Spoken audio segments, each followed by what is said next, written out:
Bismillahirrahmanirrahim. Assalamualaikum warahmatullahi wabarakatuh. Alhamdulillahirabbil alamin wassalatu wassalamu ala asyrafil anbiya'i wal mursalin wa ala alihi wa ashabihi ajma'in. Rabbi shrah lana sudurana wa yassir lana umurana wa hlul min lisanina yafqahu qawlana. Rabbi yassir wa la tu'ansir ya karim. Rabbi yassir wa la tu'ansir ya karim. Rabbi yassir wa la tu'ansir ya karim. Qala Allah Ta'ala fil Qur'anil Azim, subhanaka la ilma lana illa ma 'allamtana innaka antal alimul hakim. ولا حول ولا قوة إلا بالله العلي العظيم.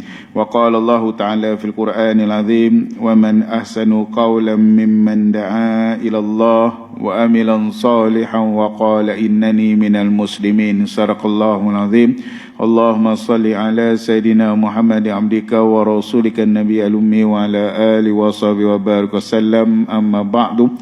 Alhamdulillah. Pertamanya kita berafakan syukur kepada Allah Subhanahu Wa Taala kerana dengan keizinan limpah dan kurnianya dapat kita bertemu pada pagi yang penuh barakah ini, dan bagi memberkati kuliah kita sama-samalah kita buka dengan umul kitab Al-Fatihah. A'udzubillahi minasyaitonirrajim. Bismillahirrahmanirrahim. Alhamdulillahi rabbil alamin. Arrahmanirrahim. Maliki yaumiddin. Iyyaka na'budu wa iyyaka nasta'in. اهدنا الصراط المستقيم صراط الذين أنعمت عليهم غير المغضوب عليهم ولا الضالين آمين آمين آمين يا رب العالمين. Dan seterusnya kepada Yang Berkuasa Tuan Pengerusi Karya, seluruh ahli jawatan kuasa karya, Tuan Imam, hadirin dan hadirat, ayahanda, ibunda, kekanda yang dirahmati oleh Allah Subhanahu Wa Taala sekalian. Apa khabar semua? Alhamdulillah, mudah-mudahan dalam keadaan kesihatan yang baik, molek dan sentiasa di bawah lindungan Allah Ta'ala, insya-Allah. Dan perluman semua, hari ini merupakan Sabtu terakhir bagi tahun 2023. Ya, beberapa hari lagi kita masuk tahun baru, tuan-tuan. Mudah-mudahan ada azam baru yang saya nak bawa semua dalam mukadimah saya. Azam baru kita, isu agamawan, biarlah agamawan yang selesaikan. Janganlah kita sebagai orang marhain netizen ni masuk campur isu agamawan, tuan-tuan. Yang perkara yang kedua, agama aku yang uruskan. Agama kami yang uruskan. Tidak perlu daripada orang yang beragama lain nak memikirkan tentang agama kita, tuan-tuan. Lakum dinukum waliyadin, tuan-tuan. Dua perkara ini yang kita kena peringatkan bersama. Apa jua berlaku, isu agamawan, biarlah mereka selesaikan dengan secara harmoni dan baik. Isu tentang bab agama kita, biarlah agama kita yang selesaikan. Agama lain tak perlulah nak nak masuk campur pasal urusan agama kita, tuan-tuan. Kalau kita tak ada keazaman, tak ada kesepaduan, tak ada kesepakatan, senang musuh-musuh Islam merosakkan Islam, tuan-tuan. Yang ni yang kita kena jaga sebaik-baiknya, bersungguh-sungguh di hati-hati kita sebagai umat Nabi Muhammad sallallahu alaihi wasallam, dan tanggungjawab kita sebagai khalifah, iaitu sebagai hamba Allah Ta'ala yang hidup di muka bumi ini, tuan-tuan. Semakin hari semakin lain macam keadaannya. Semoga kita sentiasa bertawaduk dan bertafakur, berdoa kepada Allah Ta'ala, semoga Allah lindungi segalanya. Dan kemudiannya berdoa kepada sahabat andai, keluarga kita, saudara mara kita yang berada di Palestin. Dengarnya semalam dah buat serangan di selatan Syria pula, tuan-tuan. Ya, jadi bila benda ini dah berlaku, tolonglah sama-sama kita berusaha sungguh-sungguh dalam memastikan umat Islam kita terjaga di seluruh dunia, tuan-tuan. Ya, Yahudi ke, Israel ke, Zionis ke, mereka yang membuat sesuatu kepada orang Islam, kita doa semoga Allah hancurkan mereka, semoga Allah berikan petunjuk kepada mereka, dan sebenarnya juga Allah beri petunjuk kepada kita. Macam mana kita sebagai orang Islam sayang di antara seagama kita, tuan-tuan. Di sini pun kita dah nampak kurangnya sayang di antara kita dengan agama kita sendiri, tuan-tuan. Wallahu alam. Usahalah sungguh-sungguh tahun baru ni, tuan-tuan, supaya kita ada keazaman dan kesepaduan yang bersama, insya-Allah. Dan seterusnya, hadirin yang dirahmati, hari ini kita masuk kepada perkongsian kita dalam Fiqh Manhaji jilid yang keempat. Yang terakhir kita ada perkongsikan tentang peminangan secara dalam keadaan kiasan yang dibolehkan dan diharamkan meminang. Dan hari ini masuk pinangan atas pinangan, tuan-tuan. Okey, boleh ke tak boleh pinangan atas pinangan? Apa yang dimaksudkan dalam kitab fiqh ini?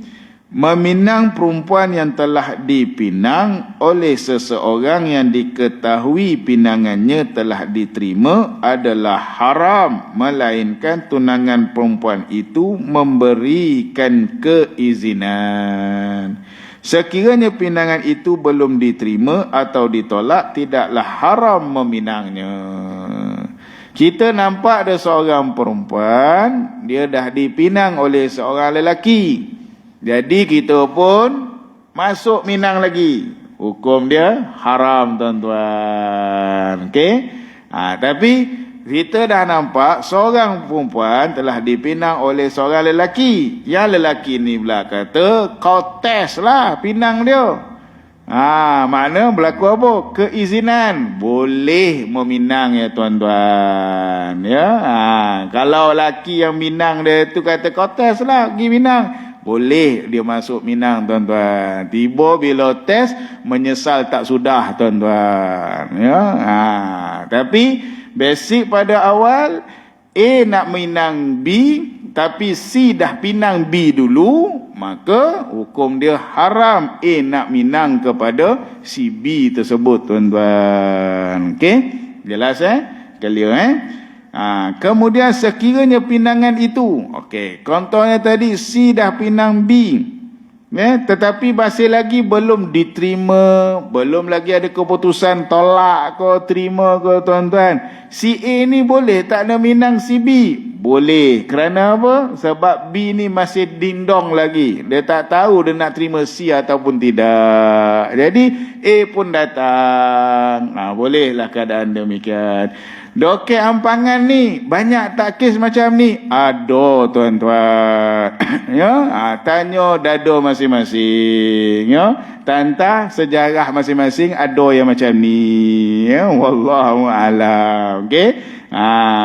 Ya, maknanya kalau pernah berlaku, tuan-tuan, istighfar lah banyak-banyak. Mana aku dulu dapat bini Dan ni dulu, sebab dia dah bertunang dah, dan saja cucuk dia pun nak kat Dan, dia putus tunang orang tu kan. Perbuatan tu salah tak? Salahnya adalah hukum haram lah kan. Istighfar lah banyak, tuan-tuan. Okey. Berlaku tak ke ambangan? Ada berlaku, tuan-tuan. Yo. Pinau, tuan-tuan. Yang ni banyak, tuan-tuan. Ya, kalau saya duduk dalam keluarga dulu, ada parent yang datang, Ustaz, poning kepala saya, dah lah anak saya ni dah tunang orang, ngado pula disuruh lelaki lain datang minang, lepas tu dia nak pula kat lelaki tu, Ustaz, poning kepala saya, Ustaz. Macam mana nak dibuat ni? Nak buat macam mana, Pak Haji? Yang kahwin dia bukan haji. Tu yang tak tahan tu. Kan? So yang kahwin tu anak perempuan tu. Cuma saya beritahu perbuatannya demikian, maka istighfar lah. Ada tak berlaku lelaki yang ditunang pertama tu, lepas tu dia tak kahwin-kahwin sampai sekarang? Ada, tuan-tuan. Salah seorang, saya tak sebut lah nama, tuan-tuan Kona, tuan-tuan. Wallahu alam. Okay? So dalam keadaan demikian, kena ingat, maka kalau dah tahu orang tu dalam pinangan, maka hukumnya haram kalau dia masuk minang, kecuali orang yang pinang dia itu mengizinkan. aku rasa kau tak dapat dah nak minang tunang Dan ni. Tapi kau test lah, nak tengok kecintaan dia kepada Dan kan. Macam tu lah cerita dia. So dapat keizinan? Boleh lah tuan-tuan. Okay? Pengharaman ini tidak membatalkan akad nikah, tetapi perbuatan tersebut berdosa. Maknanya step seterusnya dia berlaku ambil tunang orang, dia kahwin, nikah tetap sah, cuma perbuatannya berdosa. Hal ini berdasarkan hadis Nabi sallallahu alaihi wasallam. An Ibn Umar radhiyallahu anhu qala an-nabi sallallahu alaihi wasallam la yakhtubur rajulu ala khidbati akhihi hatta yatrukal khatibu qablahu aw ya'zana lahul khatibu. Yang bermaksud daripada Ibn Umar radhiyallahu anhu, Nabi sallallahu alaihi wasallam bersabda, janganlah seorang lelaki meminang perempuan yang telah dipinang oleh saudara seagamanya, sehinggalah saudara seagama yang meminangnya sebelum itu membatalkan pertunangan tersebut, atau saudara seagamanya itu sendiri membenarkan dia meminangnya. Okey, membatalkannya maknanya dia dah putus tunang, barulah boleh cucuk masuk tuan-tuan. Ataupun dia dapat keizinan, barulah dia boleh cucuk masuk tuan-tuan. Okay? Ini yang ada dalam hukum. Tapi ramai tak orang sampai putus tunang orang tu, dia punya kacau. Ada tuan-tuan. Okey. Hukum dia berdosa. Konolah beristighfar tuan-tuan, bertaubat. Akhirnya kahwin. Lepas dah kahwin, beritahu kat anak-anak, kau tahu tak mak kau dulu tu susah dia nak dapat. Tu tak tahan ayat tu. Kan, yang mak dia kata, alah kau tahu tak, mak dulu patut kahwin dengan orang ni, yang laki ni yang kacau, itu tak tahan itu. Laki tu siapa? Bapak kau. Dah jadi kecoh lah kan.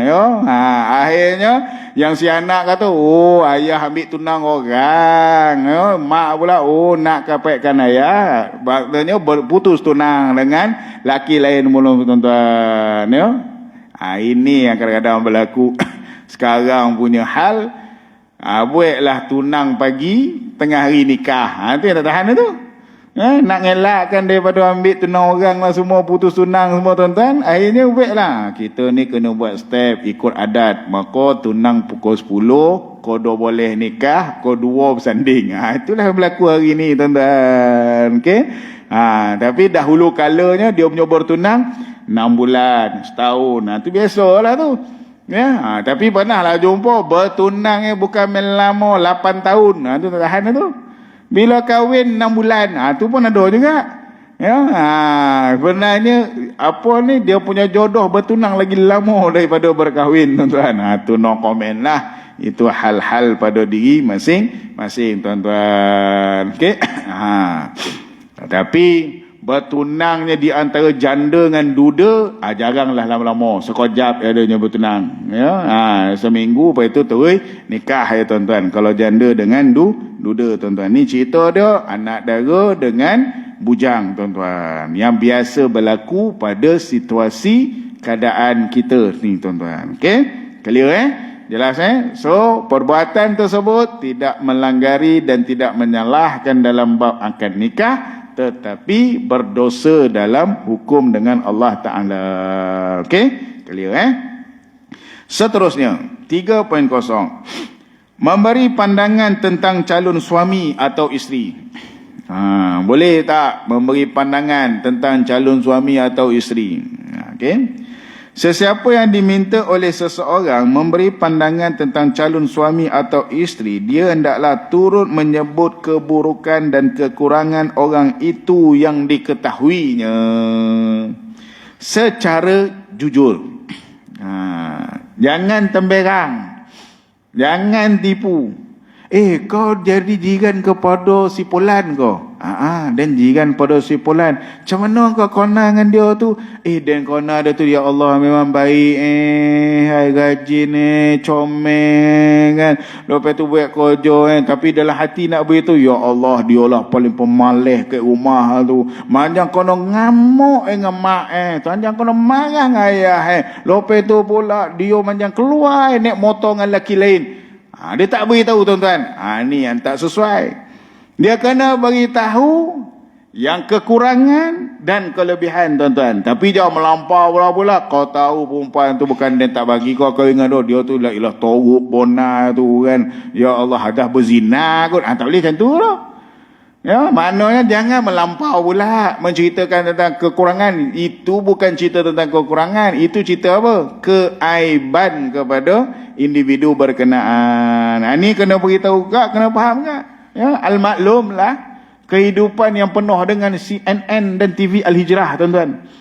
Ya, kadang-kadang ramai yang suka ni kan, mulut yang macam ni, tuan-tuan kan. Mulut dia tak bercakap tapi tangan dia bergerak, tuan-tuan. Ya, mulut tak bercakap tapi tangan dia bergerak. Bergerak zaman sekarang betul lah zaman dulu, tuan-tuan, tu yang saya kata tu. Zaman dulu tu kenapa dia cakap dia ni mulut jenis macam ni? Kenapa zaman dulu cakap macam ni? Kenapa tak cakap? Kan, sebab apa? Sebab sekarang pun dah tak pakai mulut, pakai apa? WhatsApp kan. Dia nak mengomel tentang hal orang, dia letak kat status.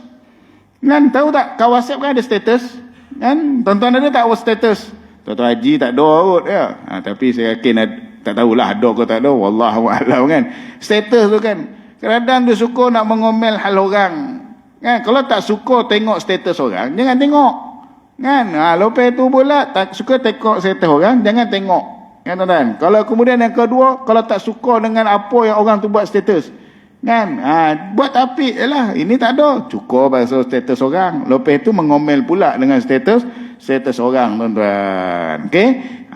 So dalam keadaan demikian, kena beritahu secara jujur kekurangan individu tersebut, kelebihan yang ada pada individu tersebut, tetapi jangan melampau kerana di situ dikhawatiri akan timbul membuka aib kepada seseorang, tuan-tuan. Okey. Perbuatan ini tidak dianggap sebagai mengumpat yang diharamkan. Bahkan ia merupakan usaha untuk memberi nasihat. Kena membezakanlah. Mengumpatnya lain ya. Kalau mengumpat ni kita tahulah hukum dia berdosa, tuan-tuan. Okey. Perkara ini dilakukan apabila dirasakan perlu untuk menyebut keburukan tersebut. Okay? Jika perlu untuk sebutkan keburukan. Sekiranya tidak perlu menyebut keaiban tersebut, maka cara itu juga memadai. Ini yang saya sebut tadi. Kalau tak perlu nak cerita tentang keaibannya, keburukan yang melampaunya, tuan-tuan, cukuplah. Cerita yang sedikit cukuplah. Dia ni okey dekat rumah, okey, cuma kadang-kadang tu lah dendongan dia tu jarang masak, macam tu cukuplah. Tak payahlah cerita yang lebih lanjut, tuan-tuan. Okey. Contohnya dia menyatakan lelaki itu tidak sesuai untukmu atau perempuan itu tidak sesuai untukmu. Okey. Yang ni ayat yang paling mudah yang kita nak paling faham, kita tengok lelaki yang tanya kita ni ataupun perempuan yang tanya kita ni, dia ni baik. Kan? Lepas tu kita tengok pula dia nak kahwin dengan seorang yang jiran kita ko, ataupun terdekat dengan kita, ataupun kita kona dia. Tapi kita kona dia ni memang nakal. Bang, macam mana bang nak kahwin dengan dia ni, boleh tak? Abang rasa tak sesuai lah dengan kau. Cukup sekadar itu saja. Ya. Lepas tu dia tanya, kenapa lah abang cakap macam tu lah? Abang cuba terangkan saya satu-satu. Cukup lah dia cakap macam tu. Cukup lah. Akhirnya yang si abang tu kata apa, bukan apa dia tak bagi kau kahwin dengan dia sebab dia nak kahwin dengan dia. Itu masalah lah nama. Itu cerita yang berbeza lah, tuan-tuan. Kan? Dia bagi komen, bagi idea, rupanya dia yang nak kepada perempuan tu. Itu cerita lain, tuan-tuan. Okay? Tapi kalau dia kata tak sesuai lah, dia tengok lelaki ni baik, perempuan ni dia lain macam lah sikit kan. So kau tak payahlah, tak sesuai lah kau. Itu je lah keadaan, tuan-tuan. Sebab itu pentingnya merisik. Pentingnya merisik. Walaupun merisik tidak ada di dalam syariat. Sebab apa? Dalam syariat aja meminang saja, bertunang saja. Dalam syariat aja bertunang saja, merisik tak ada. Merisik ni kadang-kadang keluarga A kenal dengan keluarga B kan. Cuma yang kita ni bila merisik pula mesti buat cincin risik. Kan, ada cincin risik lah, ada cincin tunang lah, ada cincin kahwin lah kan. Okay? Itu yang dekat kita yang berlaku. Okay? Cincin risik tu tak perlu. Merisik tu sekadar nak mengetahui macam mana keadaan. Nak kenal siapa ahli keluarga dia, tuan-tuan. Ya? Tu yang kadang-kadang bila tempoh merisik tu, keluarga si perempuan tu dia akan bawa keluarga dia yang tua untuk jadi orang tengah, tuan-tuan. Kerana apa? Nak mengenal lebih lanjut di antara hubungan keluarga A dengan juga ke keluarga B, tuan-tuan. Okey. Jadi kalau merisik tiba kau nak, kau saudara kau dengan orang ni? Saya saudara dengan orang ni. Senanglah dia merisik. Dia tengok, dia sesuai tak? Keadaan ni macam ni okey tak? Tu dia punya pentingnya merisik, tuan-tuan. Cuma kadang-kadang kita saja yang merisik kita tu yang melampau. Melampau maknanya buat satu majlis yang besar lah, baru merisik je. Kan? Cukup lah orang datang rumah, ziarah datang. Okey? Macam saya duduk kat rumah taman saya sebelum ni, ada brother tu, Ustaz, saya ni, anak saya ni ada nak orang datang masuk Minang, dia kata kan, datang merisik. Ustaz boleh tak jadi orang tengah? Kau jawab, boleh, orang tengah merisik tak apa, orang tengah bertunang berderau kan. Orang tengah nikah boleh kan. Nikah senang kita nak neguskan kan. Jadi merisik tu, jiran tu panggil saya, keluarga jiran saya dengan keluarga dengan saya lebih kurang, tuan-tuan. So kita kena nak jadi cerita orang yang risik itu, saya kena pula dia punya ipar duai dia. Kona ipar duai, Ustaz apa buat sini? Ini imah jiran den kan. Jadi kona, lepas itu bila kona pula, senanglah selesai. Dah kahwin dah orang tu, tuan-tuan. Alhamdulillah. Dah beranak pinak dah. 8 boleh ke anak dia? Tak tahu, tuan-tuan. Anak dia berapa orang tak tahu.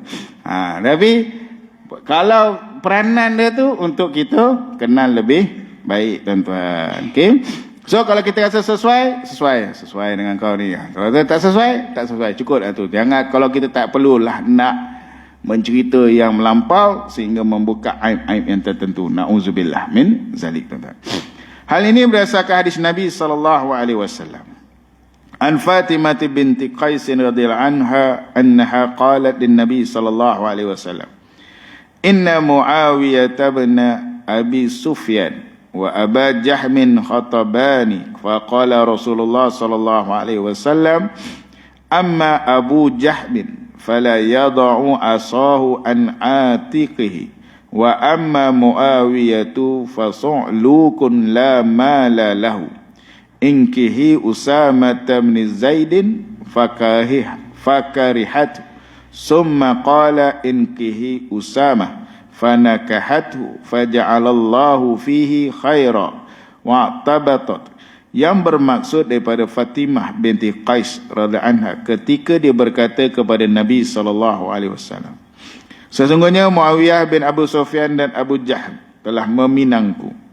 Maka Rasulullah SAW bersabda, Abu Jahm itu sentiasa memakai tongkat, manakala Muawiyah pula fakir dan miskin, tidak berharta. Kamu kahwinilah Usamah bin Zaid. Malangnya Fatimah tidak menyukainya. Kemudian baginda bersabda lagi, kahwinilah Usamah. Lalu Fatimah berkahwin dengannya. Allah telah memberikan kebaikan dalam perkahwinan ini dan Fatimah hidup bahagia. Jadi dua orang yang datang Minang. Jadi Nabi beritahu kat Fatimah, yang seorang ni pakai tongkat. Mana pakai tongkat dia tu apa dia? Tuan-tuan, pada pandai sendirilah ya. Okay, so yang datang sini pakai tongkat, faham je lah. Tapi yang datang sini togap kan, naik motor besar kan. Yang tu memang dah togap lah tu. Teruskan perjuangan, tuan-tuan. Okey. Yang kedua fakir. Maknanya tidak berkemampuan lah, susah, tuan-tuan. Maka Nabi syorkan kahwinlah dengan Usamah, tuan-tuan. Maka dalam keadaan itu, perkahwinan itu bahagia, tuan-tuan. Sampailah bila maknanya baginda SAW memberi pandangan apabila ditanya oleh sahabat yang bernama Fatimah, tuan-tuan. Okey. So tidak ada halangan, tidak ada masalah kita memberi pandangan atas dasar orang ni sesuai tak, orang ni tak sesuai ke macam mana, tuan-tuan. Tapi cukup jangan sampai membuka aib. Okey? Jelas, tuan-tuan? Clear Ada apa-apa pertanyaan? Okey, seterusnya. Wali mencadangkan perempuan dalam jagaannya kepada lelaki soleh dan bertakwa. Okay. Di hadapan saya ada wali. Okay. Jadi, apa hukum dia? Sebagai orang bapa, mencadangkan. Ataupun sebagai atuk, mencadangkan anak atau cucunya yang dia jaga, kahwin dengan lelaki yang soleh, yang dia rasa sesuai dan elok, tuan-tuan. Wali sunat mencadangkan perempuan jagaannya berkahwin dengan lelaki soleh dan bertakwa. Hal ini sebagai mencontohi perbuatan Nabi Shu'aib alaihissalam yang mencadangkan anak perempuannya kepada Nabi Musa alaihissalam yang diketahuinya bersifat amanah serta mulia. Di sinilah Baginda sallallahu alaihi wasallam mengajar kita ambil daripada kelebihan ataupun kisah yang berlaku Nabi Shu'aib mencadangkan anak perempuannya kepada Nabi Musa alaihi salam, merujuk daripada surah Al-Qasas ayat 26 hingga 28. Yang bermaksud qalat ihdahuma ya abatista'jir. Salah seorang di antara perempuan yang berdua itu berkata, wahai ayah, ambillah dia menjadi orang upahan mengembala kambing kita. Sungguhnya sebaik-baik orang yang ayah ambil bekerja ialah orang yang kuat lagi amanah. Siapa yang ditujukan ni? Kepada Nabi Musa alaihissalam, tuan-tuan. Para rasul hebat, tuan-tuan. Kalau kita baca sejarah para rasul, seorang-seorang memang hebat. Walaupun miskin, tak ada apa-apa, tuan-tuan. Sebab tu kalau saya sebelum tidur kadang-kadang saya refresh, saya balik kepala saya. Refresh untuk apa? Motivasi. Cara motivasi saya apa dia? Fikir balik. Kalau aku duduk zaman Nabi Musa, siapa yang aku ikut? Saya refresh otak saya. Kalau saya hidup pada zaman Nabi Muhammad, siapa yang aku akan ikut? Sekarang ni aku tahu sejarah, maka aku akan ikutlah Nabi Musa alaihissalam. Tapi realitinya, kita akan ikut siapa? Orang yang ada kuasa, orang yang ada harta, orang yang ada pengaruh. Bila semak balik zaman Nabi Musa, siapa orang yang ada harta? Siapa orang yang ada pengaruh? Siapa yang orang ada kuasa? Kalau kata Nabi Musa alaihissalam, tak ada, miskin. Nabi Musa alaihissalam tak ada pengikutnya yang banyak, tuan-tuan. Yang ada siapa? Fir'aun, tuan-tuan. Itu kadang-kadang kalau kita tengok balik sejarah, tuan-tuan. Kan? Kalau kita rujuk balik kisah zaman Nabi Adam alaihissalam, siapalah kita akan tengok? Habil ke Qabil, tuan-tuan. Kan? Habil ke Qabil, tuan-tuan. Kan? Kadang-kadang kalau kita tengok, kita nak ikut Habil ke, nak ikut Qabil ke. Tapi ada harta, kadang-kadang bila kita nak buat, kita sanggup beri benda yang busuk. Kan? Di antara Habil dan Qabil kan ada yang memberi benda yang busuk bila Allah Ta'ala suruh buat ibadah korban, tuan-tuan. Siapa kita nak ikut, tuan-tuan? Kan? Kadang-kadang kita kata aku nak ikut Habil, tapi kadang-kadang perangai kita ikut macam Qabil pula, tuan-tuan. Masya Allah, kan? Cuba kita tengok, kan? Itu je lah. Refresh balik tidur, tuan-tuan, kan. Sebelum tidur saya selalu kadang-kadang pada diri saya lah, pada tuan-tuan wallahualam lah, nak tengok balik. Itu yang kadang-kadang bongkar awal tu, tuan-tuan, bongkar awal. Sebab itulah orang motivasi ni, dia kata kalau sebelum tidur tu bacalah apa-apa yang boleh dimotivasikan. Macam kita kalau sebelum tidur kita biasa baca ayat Quran, kan. Kita bacalah surah tertentu tu, baca terjemahan dia, tuan-tuan. Okay. So terujuk, kita faham, barulah kita tahu, tuan-tuan. Yalah, kadang-kadang kita ni sebelum tidur kita fikir siapa yang akan masuk dalam gua, tuan-tuan. Antara Arsenal dengan Manchester, siapa masuk dalam gua. Itulah kita fikir, kan. Fras Arsenal kalah lah itu 2-0, tuan-tuan. Sakit hati aku tengok, kan. Baru dah seronok Manchester United masuk dalam gua semua. Tapi baguslah, tuan-tuan. seminggu 2 minggu ni kajian benar orang kaji pasal Ashabul Kahfi ni. Bagus tuan-tuan. Ya, bila bangkit isu Ashabul Kahfi ni ramai orang kaji tentang Ashabul Kahfi tuan-tuan. Ya, masya-Allah, bagus tuan-tuan. Dan kita faham Ashabul Kahfi mereka beriman kepada Allah Ta'ala tuan-tuan. Allah Ta'ala tidurkannya untuk melindunginya daripada sekelilingnya yang kafir, yang tidak menerima Allah Ta'ala tuan-tuan. Okey? Jadilah itu. Tapi janganlah melampau pula. Haji, kenapa tak pergi masjid? Aku nak jadi seperti Ashabul Kahfi. Itu salah nama tuan-tuan. Ya, duduk dalam gua, kat dalam rumah, tak pergi keluar jumpa orang, nak jadi Ashabul Kahfi. Itu salah keadaan tuan-tuan. Okey? So, tuan-tuan yang dirahmati, maka Nabi Musa AS ialah orang yang kuat lagi amanah. Bapa perempuan itu berkata kepada Musa, aku nak mengahwinkanmu dengan salah seorang dari 2 anak perempuanku ini, dengan syarat bahawa engkau bekerja denganku selama 8 tahun. Dalam pada itu jika engkau genapkan menjadi 10 tahun, maka yang demikian itu adalah dari kerelaanmu sendiri. Samaniyah hijaj. Ya, 8 tahun. Kalau kahwin sampai 10 tahun, itu adalah pilihan sendiri. Dan ingatlah, aku tidak bertujuan untuk menyusahkanmu. Engkau akan dapati aku insya-Allah dari orang-orang yang baik layanannya. Yang ni pun ada berlaku kat zaman kita. Ya? Ada berlaku zaman kita. Kau ni aku tengok kau kerja dengan Den dah lama ni, kau kahwin dengan anak Den. Macam tu kan. Maknanya seorang bapa yang rela tengok anak menantu dia tu elok tuan-tuan. Ya, rupanya menantu dia memang tunggu bapak mentua kahwin kan. Sebab apa? Dia nak kaut semua harta. Itu dah jadi niat lain lah tuan-tuan. Ya, ayan tu banyak doket cerita drama tuan-tuan.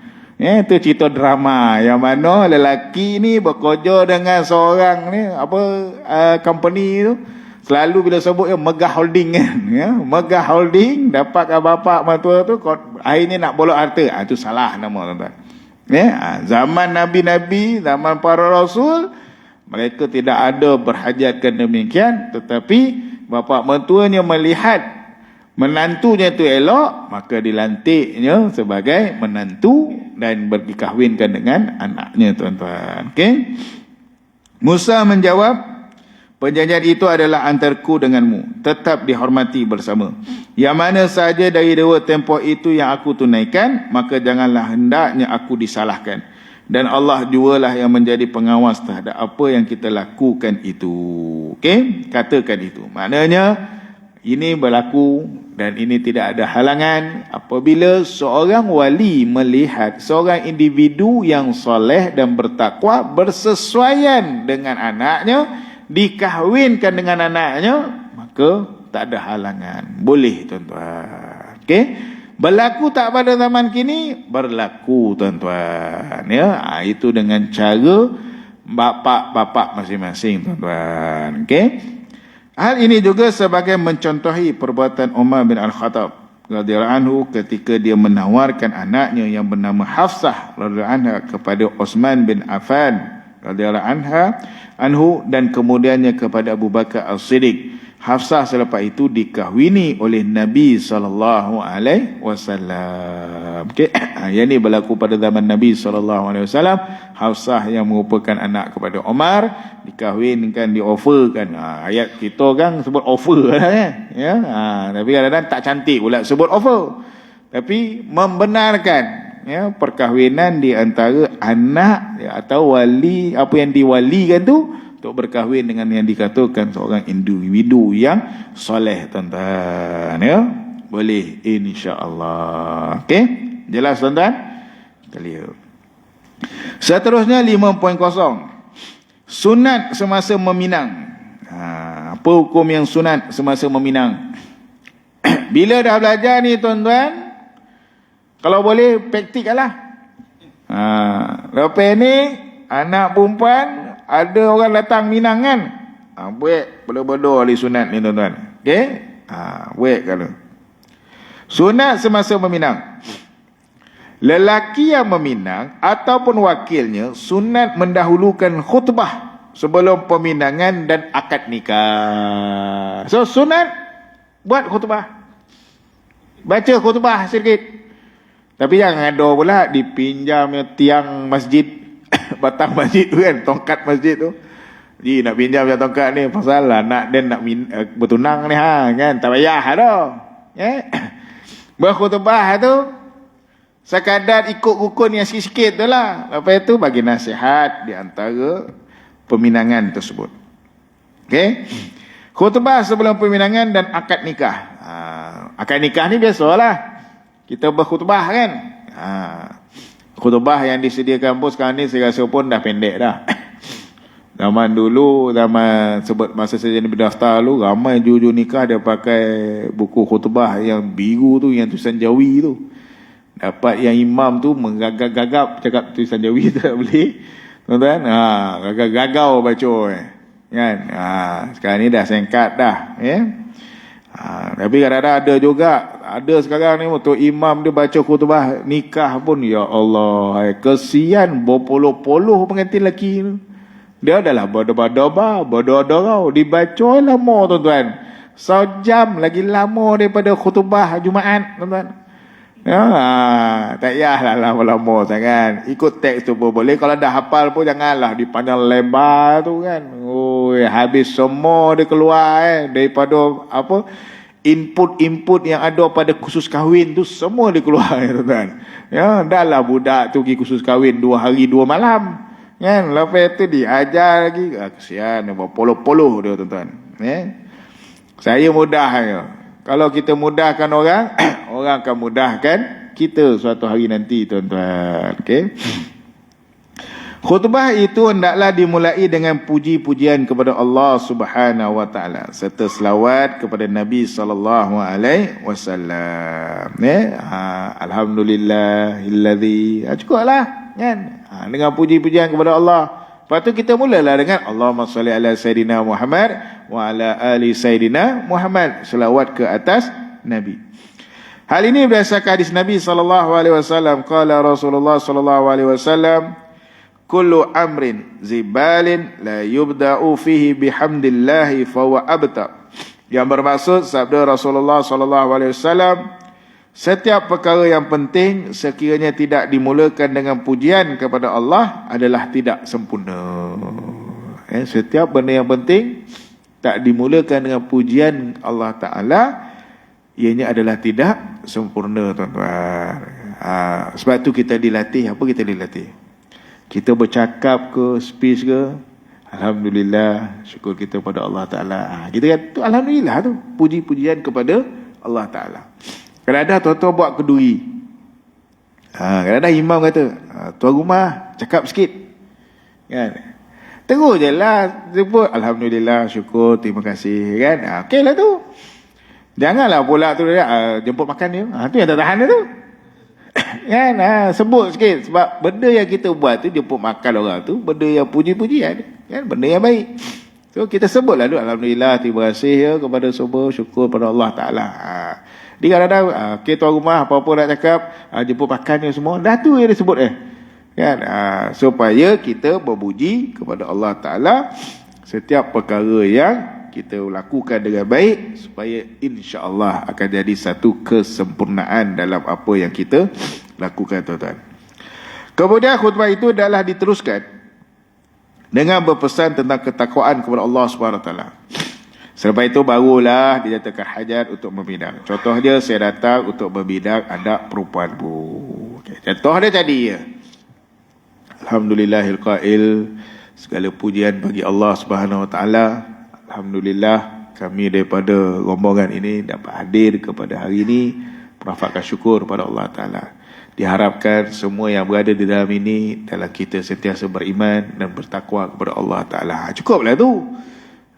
Janganlah pula dikatakan seperti macam tazkirah pula kan. Kita bertakwa kepada Allah Ta'ala. Sungguhnya takwa itu adalah perkara yang amat penting, yang perlu diterapkan dalam hati-hati manusia kita, dalam sanubari, dalam memetik hati-hati kita ini sebagai satu input kehidupan yang lebih sempurna serta baik. Itu tak tahan tu. Al-maklum lah, yang datang meminang tu penceramah rupa kan. Tak payah ada tuan-tuan kan. Cukup sekadar tu bertakwa kepada Allah Ta'ala semua. Dan tujuan kami datang ini adalah untuk memetik bunga kan, memetik bunga ke ataupun memikat keris yang ada di dalam terpulanglah apa-apa ayat-ayat yang kita nak gunakan. Sekarang ni ayat-ayat pantun semua kan, macam-macam bidalan-bidalan tertentu gunakan. Okey. Maksudnya di sini tak susah pun dalam khutbah bertunang, tak susah pun dalam berkhutbah nikah tu tuan-tuan. Ya, yang pentingnya ada yang pertama puji-pujian bagi Allah, yang keduanya selawat, ketiganya bertakwa, minta orang bertakwa. Kompak tu berilah tujuannya, apa tujuannya tuan-tuan. Okey, barulah kita dikategorikan sebagai ada je khutbah dalam proses peminangan tersebut tuan-tuan, ataupun dalam proses pernikahan tersebut. Wali perempuan itu juga sunat berkhutbah. Contoh saya, selepas memuji Allah dan mengucapkan selawat dan salam ke atas Nabi SAW, serta berpesan tentang ketakwaan kepada Allah SWT, dia berkata, saya suka kedatangan awak. Itu ayat paling penting kan. Dia dah ikut dah tadi. Yang wakil kepada perempuan ni, wali pada perempuan ni, alhamdulillah, syukur kepada Allah Ta'ala dengan cuaca yang baik pada hari ini. Walaupun dirasakan keluarga sana datang ke sini dalam keadaan yang meredah banjir kan. Contoh lah kan. Tapi alhamdulillah dapat sampai ikut pada jadual dia tuan-tuan. Macam tahun lepas ke 2 tahun lepas, adik ipar saya bertunang. Kat Sungai Keramah masa tu banjir, bawah tu banjir. Berderau mak mentua semua tuan-tuan. Bukan mak mentua, saya pun berderau tuan-tuan. Hujan lobek semua tuan-tuan. Lopek tu banjir kat bawah. Nasib baik ada jalan kobun, dapat masuk tuan-tuan. Orang daripada Johor tu datang. Dia datang pun dalam keadaan yang baik, dia balik ke Johor pun dalam keadaan yang baik tuan-tuan. Yang bukan tak baik, yang kurangnya apa tuan-tuan, saya jadi orang tengah. Itu yang tertahan tu kan. Okay? Jadi maknanya setakat hari ini, setiap perkara yang kita buat benda baik, Allah permudahkan dengan perkara itu dengan baik, insya-Allah. Walaupun kita nampak ada rintangan-rintangan yang tertentu tuan-tuan. Sebab itulah pentingnya bila kita berkhutbah dalam kita proses peminangan itu. Kenapa? Kita rasa syukur pada Allah Ta'ala, puji-pujian kepada Allah Ta'ala. Okey? So, bila kita menjawab balik, saya suka dengan kedatangan awak ini. Khutbah sebelum akad nikah lebih diberi penekanan berbanding sebelum perbidaran. Perkara ini telah diamalkan oleh ulama salaf, radhiyallahu anhum. Maknanya yang lebih keutamaan itu adalah khutbah nikah daripada khutbah peminangan tuan-tuan. Ulama salaf ni siapa? Ulama yang hidup di antara 1 hingga 300 hijrah tuan-tuan. Selepas 300 hijrah, semua tu dipanggil zaman khalaf tuan-tuan, sampailah ke hari ini tuan-tuan. Okey. Imam mazhab radhiyallahu anhu mengambil dalil daripada riwayat Ibnu Mas'ud dalam hadis mauquf dan marfu'. An Ibnu Mas'ud radhiyallahu anhu qala iza arada ahadukum an yakhutuba li hajatin min nikahi wa ghairihi فليقل إن الحمد لله نحمده ونستعين ونستغفره ونعوذ بالله من شرور أنفسنا وسيئات أعمالنا من يهد الله فلا مضل له ومن يضلل فلا هادي له وأشهد أن لا إله إلا الله وحده لا شريك له وأن محمدا عبده ورسوله يا أيها الذين آمنوا اتقوا الله حق تقاته ولا تموتن إلا وأنتم مسلمون. Yang ni biasa ada pada khutbah nikah. Khutbah nikah yang telah dijilidkan tu ada tuan-tuan. Ya ayuhan nasu taqu rabbakumul ladzi khalaqakum min nafsin wahidah wa khalaqa minha zawjaha wa basa minhuma rijalan katsiran wa nisaa wattaqullaha alladzi tasaaluna bihi wal arham innallaha kana 'alaikum raqiba. Ya ayyuhalladzina amanu taqullaha wa qulu qawlan sadida yuslih lakum a'malakum wa yaghfir lakum dzunubakum wa may yuti'illaha wa rasulahu faqad faza fawzan azima. Yang bermaksud daripada Ibnu Mas'ud radhiyallahu katanya, apabila seorang daripada kamu berkhutbah untuk sesuatu hajat seperti berkahwin dan lain-lainnya, maka hendaklah kamu ucapkan, sungguhnya segala pujian untuk Allah, kami memujinya, memohonkan pertolongan dan keampunan daripadanya, kami memohon perlindungan daripada Allah dari kejahatan diri kami dan keburukan amalan kami.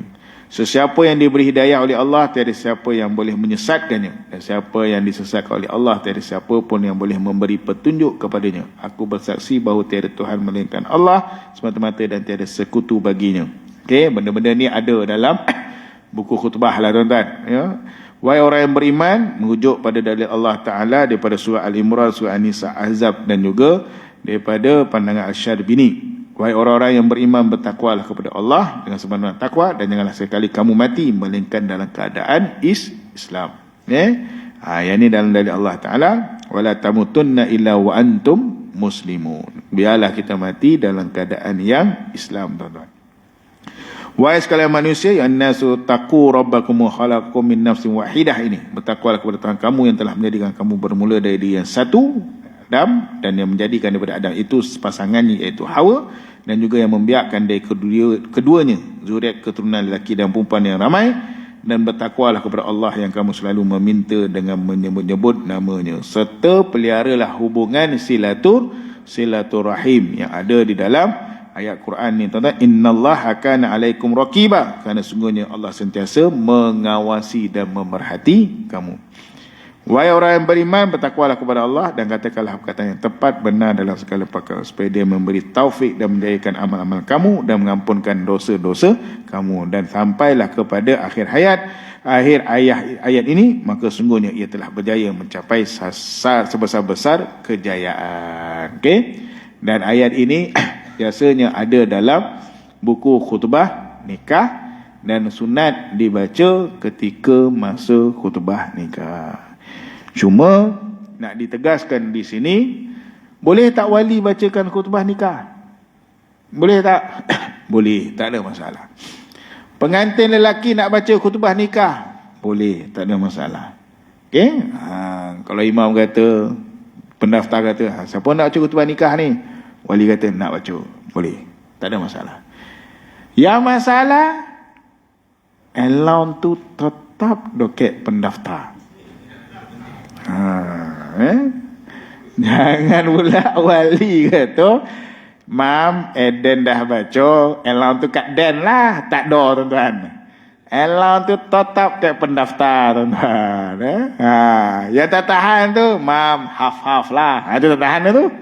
Itu pun tak boleh, sebab itu memang hak kepada imam, tuan-tuan. Tapi wali nak baca, boleh, tak ada masalah. Pengantin lelaki nak baca, boleh, tak ada masalah. Ya, saya pernah nikah ke orang, kata Ustaz jadi pendaftar sajalah Ustaz. Yang lain tu kami nak buat sendirilah. Maknanya saya guide lah diorang. Okay. Yang tak tahan tu, bila sampai doa, si bapa pengantin lelaki dah baca doa. Bila khutbah, bapa pengantin perempuan nak baca. Kan? Jadi saya memang relax, saya dalam borang isi, tuan-tuan. Tapi Alhamdulillah lah, allowance tu tetap kat saya. Kan? Masyuk, tuan-tuan. Tapi zaman tu tak masyuk sangat. Berapa allowance ni masa tu? Sekarang ni dah boleh tahan kan allowance ju nikah tu. Wallahu alam, tuan-tuan. Okey. Wallahu alam. Tapi tak apalah, tapi kena ingat, boleh. Tak salah pun. Kadang-kadang suami ibu dia kata apa? Bang, dia cakap suami dia, bang, abang bacalah khutbah kan, barulah nampak rasa auranya, bakal menantu melihat bapak mentua je baca kan. Yang bapak mentua pula bila baca khutbah, tak payahlah sampai menitis air mata, sedih pula tengok orang nak majlis meriah, menangis lah kan, langsung ditambah ayat dia tu. Tak sangka anakku yang macam ni ada orang yang nak masuk nikah, langsung tak jadi nikah hati kan, lagi payah kan. Sedih itu biarlah, lepas majlis akan nikah ke apa, tuan-tuan. Okey, clear So tuan-tuan, kita dah tahu, kita dah maklum, so lepas ni ada yang majlis pertunangan, ada yang majlis akad nikah, buatlah sedikit khutbahnya, ringkas ya tuan-tuan. Kalau bab nikah tu tak risaulah, ada guide khutbah nikah yang disediakan. Masa bertunang tu buatlah sikit dengan memuji Allah Ta'ala, berselawat dan kemudian mengajak orang untuk bertakwa, tuan-tuan. Barulah mulakan dengan hajat apa yang dibuat pada majlis hari ini. Okey? Jelas tuan-tuan? Clear So kalau clear dan jelas, sekadar tu saja perkongsian kita. Sebelum tutup, ada apa-apa pertanyaan?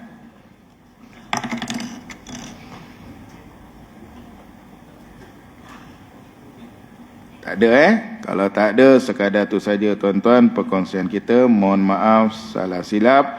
Yang baik daripada Allah, yang lemah dan kurang tu kelemahan saya, dan saya akan cuba perbaiki menjadi lebih baik. Dalam beberapa hari saja lagi kita akan tahun baru. Buatlah dengan keazaman yang baik tuan-tuan. InsyaAllah doa yang terbaik buat umat kita, doalah yang terbaik buat sahabat kita semua tuan-tuan. Kita akhiri dengan tasbih kafarah dan suratul Asr. Subhanakallah.